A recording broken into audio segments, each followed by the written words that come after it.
Okay, so ito yung starting cash procedure talaga nila. Okay, so dapat very first open pa lang nung system, wala pang kahit anong transaction, maglalagay na tayo ng starting cash para pumasok din yung sales kasama niya. Okay? Kumbaga ano siya parang puhunan na ilalagay mo dun sa sa system. Yun yung pagkakaintindi ko. Intindi ko. Okay. So, mangyari, pag very first transaction or fresh yung system, pag inopen mo to, may start cash na tanong. Okay? So, bukod dito sa portion na to, even sa end of day, pag view mo nito, tatanong din niya. Okay? Yan. Skip natin. Kunwari, before anything else, pay in muna tayo like usually kung ang starting cash natin ay 5,000. Ayan. So, ito yung starting cash niya. So, wala pa siyang history. Then sa close out, ito pa lang yung breakdown niya. Okay. Ngayon, gagawa tayo ng transaction. Kunwari, may umorder nitong matcha. Halagang 295 payment. Then, cash. Ito. Cash natin. Okay. So, balik tayo dun sa end of day. Close cash out. Then sa close out, ito siya. Kasama siya doon. Okay? And then, may nakalagay kasi dito. So, ito yung expected. So, end of day cash. Then, balance note kung sakali. Kasi pwedeng short ito. For example, 590, 5290 lang. So, negative. So, pwede maglagay ng note dito, something like that. And, kung gusto mo siya i-breakdown, ng denomination, mayroon din dito. Kaso, problem natin yata dyan is walang 200 pesos. Ano siya? Okay. So, optional naman itong portion na to kung sakali. Ayan. So, 5295, let's say, sakto. Okay. Lagyan natin ng paid in and paid out. Halimbawa, may expenses tayo or pumasok na pera, lumabas sa pera. Okay, pay in, let's say, 500 pesos. Tapos, note, ipaabot daw. Payment ni ano. Save natin. Okay, tapos magpiprint yan ng short stub na nag-pay in ka dyan. Then, eto siya. Kasama din siya. So, paid out, technically, kasama din. Expenses, let's see. Okay, balik tayo dun sa expenses. Expense, add tayo ng expense. Let's say, bar expenses. Then, add tayo, let's say, ice.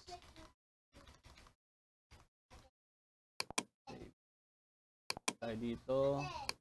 Tapos, let's see, 300 pesos. So, bar expenses, ice, note, payment. Payment for ice. Pay in and pay out. Okay. So, piprint din yan ng parang short stub. Etc. Ganyan. Hintay lang natin konti. Tapos, pagpunta natin sa end of day, pag view natin ulit, ito siya. Yan. Kasama na siya doon. Then sa close out, ito siya. Paid out kasi expenses. Yan siya. So, naka-breakdown dito. Yan. Ngayon, kung wala tayong magiging start cash sa susunod na opening natin, ang mangyayari, blanco mo lang to. So, ide-deposit sa'yo yung 5495 na i-remit. Pero, kung kinabukasan may starting cash ulit tayo na 5,000, kailangan mo siyang i-input dito. Tapos, ito lang yung i-remit sa'yo nung cashier. Kasi maiiwan na yung pondo doon. Ganun yung nangyayari. Okay? So, close out natin, then confirm. Yan. Tapos may starting cash na siya uli the next day na 5,000. Okay? So, back natin, ignore natin yung reset order number, view, tapos ito siya, ito yung report natin. For instance, then wala yung close cash out natin. Okay? So, try natin balikan dun sa ano kung hindi siya maaapektuhan. Company report, cash close out search. Ayan. Okay, start. Yan. Tama naman yata yung breakdown. Okay. So, say end of day report. Sama natin expenses. Okay, expenses ICE. Ganyan. Okay. Then, balik tayo sa end of day report.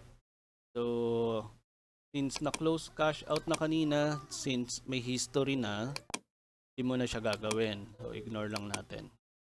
Then, ignore, view. Ito siya.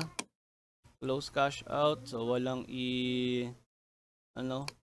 walang balance, walang short, walang over. Yan. End of day cash. Tapos, nag-ano tayo, mag-iiwan uli ng cash na 5,000 kinabukasan ship. So, pwedeng i-print ito. Okay. Yan siya. So, ito, mangyayari, yung naging ano lang siya, naging input natin for this day. Then, yung starting cash ulit na na 5,000, naka-ready na siya dun sa next next ship natin or next day. Yan. So, close day natin, confirm. So, okay, ganyan, turn off, etc. Start day ulit. So, pag tingin natin uli sa pay in and pay out, hopefully maintindihan mo. Yan siya. Naka-ready na yung 5,000 na start cash. 'Di ba? Yun yung ano niya. Tapos wala siyang lalabas na start cash ulit talaga. So dapat sa very first na paglagay mo ng start cash, wala pang kahit anong transaction, ilalagay mo na siya. Tapos yung pattern niya is yung dito sa close out ulit. Yan. Ganyan siya ng ganyan. Okay? So yun yung flow nung ng system na to. Once lang siya magtatanong kung magkano yung start cash mo sa system, and never na siya magtatanong ulit. Ano siya. So yun yung pinaka-cycle niya. Okay? And then try natin mag-transact ulit the next day. 295. Dagdagan natin para maiba. Payment, cash ulit. Then end of day tayo ulit. View, close out. Ito siya. So ganun na ulit. Tapos next start cash ulit 5,000 kasi lagi yun yung flat rate na natin na close starting cash. So may dalawa na tayong history dito. Then ignore, view. Tapos ito yung sales natin for the next day. For example, 531 lang. And yung breakdown. Okay. Then print. Tapos escape. Close day. Confirm. Open ulit tayo. Andun uli yung 5,000. Kumbaga, lagi na siyang maiiwan. Paano kung gusto ko i-pull out lahat? Pwede din naman na mangyayari. Order tayo ulit. Ibang amount ulit. End of day ulit. Okay. Cash out. Close cash out. So, mangyayari, kung ayaw mo na merong start cash uli sa susunod, or let's say ibang amount ang susunod na maiiwan, eto siya. Okay? Ganun yung mangyayari. So, for example, 1,000 lang iiwan natin on the next day. Close out. So, 4,177 yung i-remit dapat sa'yo. Okay. So, ito na siya. Starting cash niya for tomorrow is 1,000. Next, ignore view. Ganun din. Yan. Tapos, print. Tapos, close day ulit. Confirm. Pag nag-login ka ulit, iba na yung amount niya. Ayan. So, ganun yung pinaka-cycle niya. Ayan. Hopefully, na-gets mo yung explanation and pag may question ka, sir, chat ka lang.